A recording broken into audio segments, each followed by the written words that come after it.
Hey, this is Adam with Tied to Nature. If you've been following along with my videos on my owl survey, I mentioned in the last one, I wanted to share some information about the owls with you. You know, the last few years I've talked about going out looking for owls and kind of my process. And I was thinking about that, and a couple things that I needed to share was one, I think I need to go more into owls and what I'm looking for, listening for, where my information is coming from. And I think I'm also going to do another video after this one, which kind of just goes out my survey. What exactly is the survey? How do I set this up? What are my locations and all that information? But let's start here with some owls. So I'm using the Cornell Lab of Ornithology's Birds of the World website. I've used this for several years, and it is a great website. Let me just kind of show you this. So I should mention this is a subscription. I subscribe, I think it's $50 a year for this. So up in this species, you know, I would just type in the species that I'm interested in. Let's say Boreal owl. This is what it comes up with. So some great just introductionary information.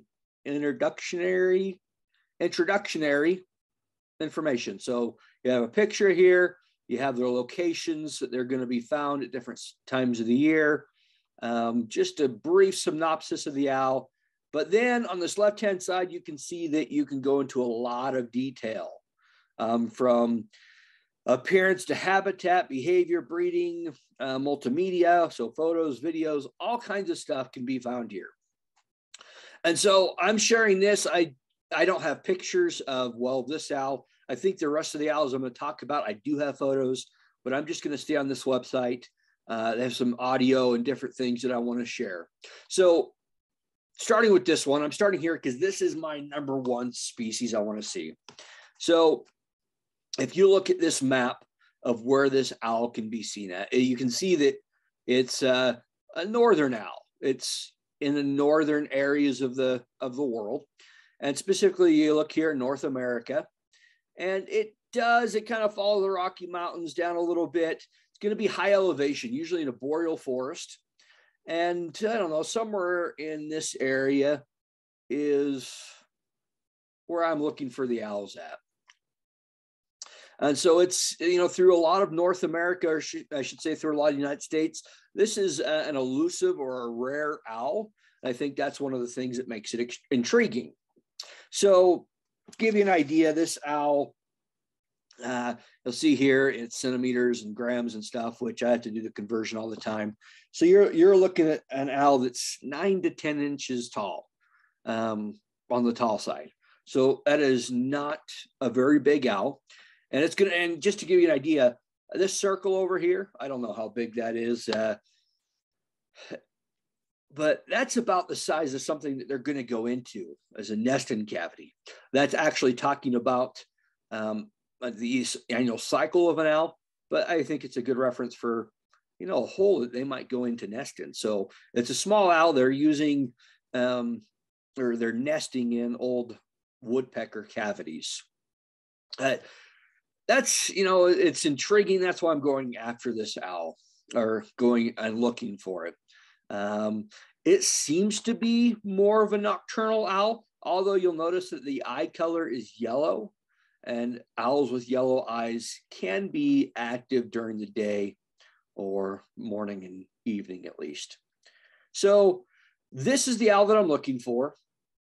And I have, you know, if let's go habitat. So it is going to talk about habitat in here, what it roost sites, foraging, and basically I've matched up an area, this area in Island Park has a good spruce fir mixture of trees.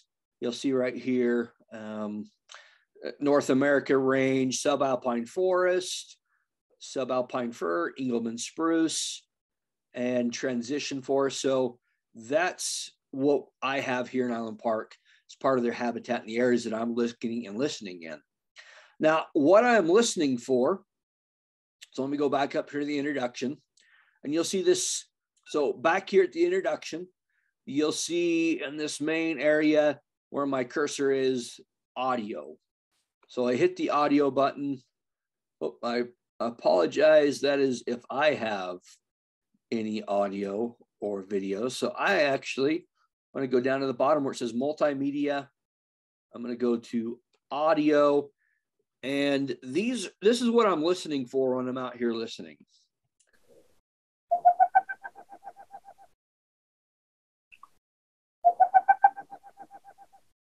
So that's the basic Boreal call that I'm hearing on a regular basis.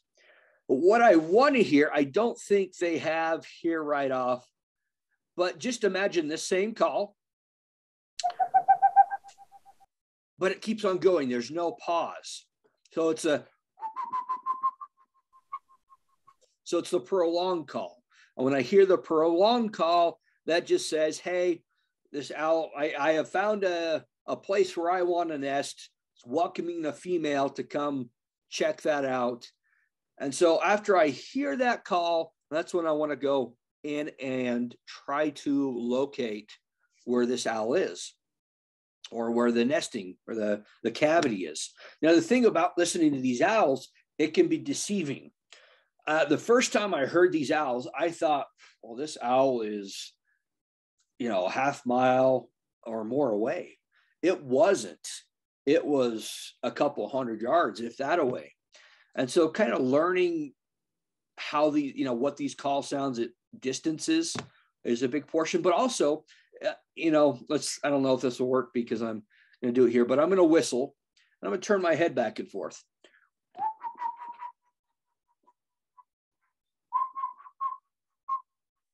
I don't know if it's a good example, but as these owls turn different directions, the sound is carrying a different way. And so there's been times where this owl, it sounds like it's, way far away, and all of a sudden it's like, oh, did it fly? It's right next to me. And it's just a simple turn of the head that can do that. Hey, sorry, I'm getting carried away here. I really just want to go over these owls and show you what they look like, where they live, and what I'm listening for. So that's the Boreal owl, number one on the list. Next one is the great gray owl. Now, I've seen and photographed a lot of these great grays. I even found some young owls a few years ago. But again, I'd like to find a nest site to document that whole process of these owls growing up and leaving. It's something that's just intriguing to me. And so what I love about these owls, some couple pictures here, get an idea of what they look like, is they're the largest owl in North America. So they're a tall owl. They'll be about 27 inches tall, almost just over 2 feet tall. But I understand if you squeeze them, they're really skinny. There are a lot of feathers in there. So this is the great gray, and I've seen lots, and I've heard them a few times, and I just love the sound of these owls. Listen. Now, that does not do it justice. I mean, this is a deep whoo. And just to hear that, especially if they're close and you don't expect it, it just kind of sends the chills in.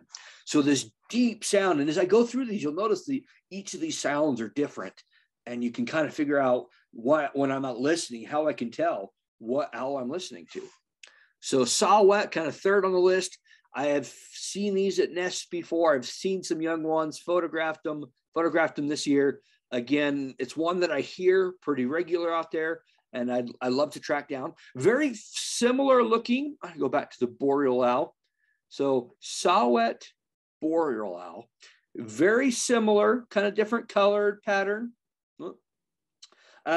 Saw-whet is going to be a little smaller, so 7 to 8 inches over the Boreal, which is 9 to 10. And I think these are on the high side, the tall side that I'm talking about. And this is closer to the Boreal owl on its call. Let's play that.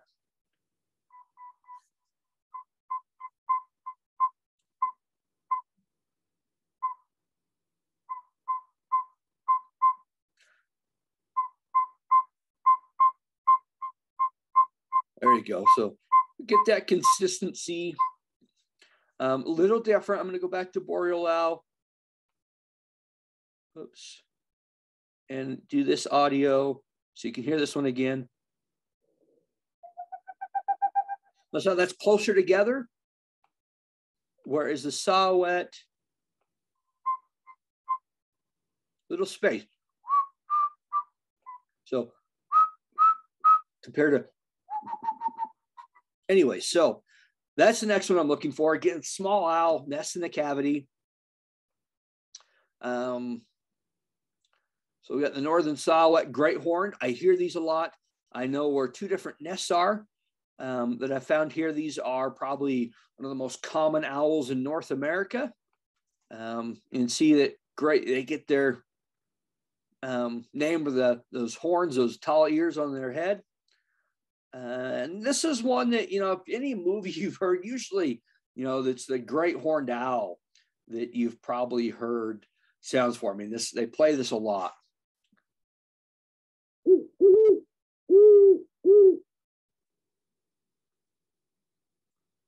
One more here. There's a small response. I don't know if you can hear that on your end. Let me take this back and play it again for you.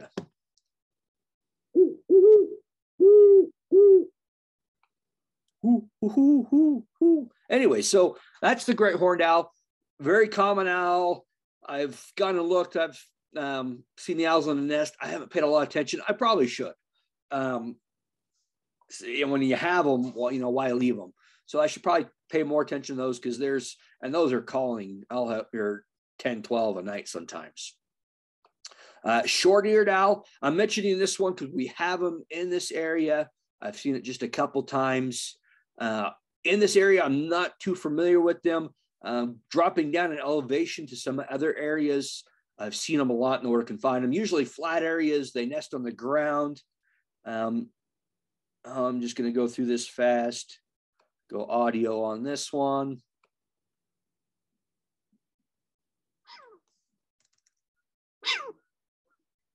Looks like a cat.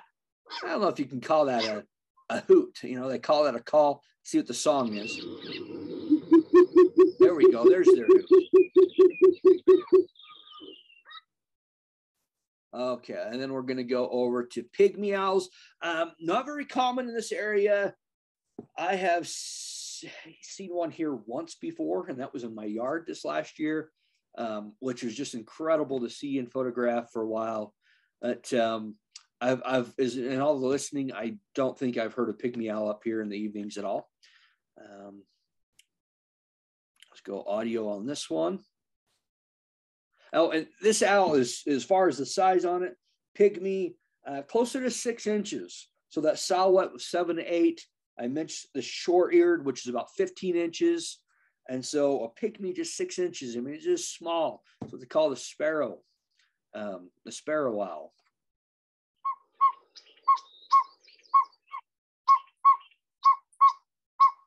So there's one. Here's one. I think this is more consistent. And so that one was Pacific, one was mountain. There we go. That's the one I like, or I'm familiar with. And, you know, I should mention all this multimedia, and there is tons of these.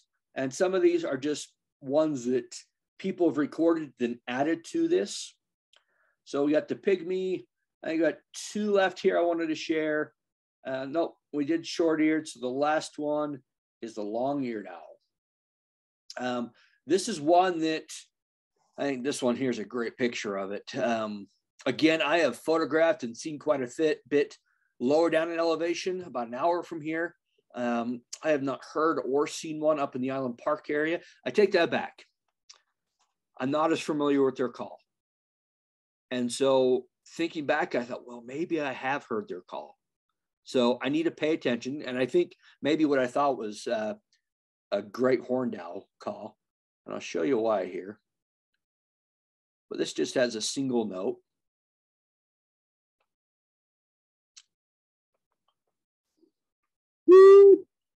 See, I could get that confused with the great horn if I don't know what I'm doing.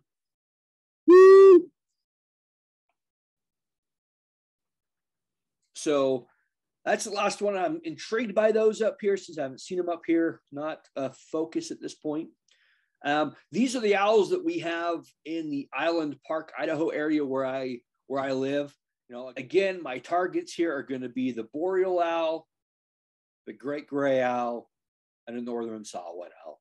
Those are the three that I'm looking for. And just to show you, the northern saw-whet owl found across the country at different times. Great gray, not as, you know, it's closer to what the Boreal owl, his location, you know, more northern. And then Boreal owl, I showed you that map. So anyways, that's a quick breakdown of the owls that I'm looking for and some of the sounds to help you get an idea of what I'm doing or listening for and looking for when I go out on these owl surveys. So thanks again for watching. If you're not, please hit that subscribe button, share this, follow, and watch for the next video. I'm going to break down my routes and exactly what I'm doing in the evenings when I'm out and about.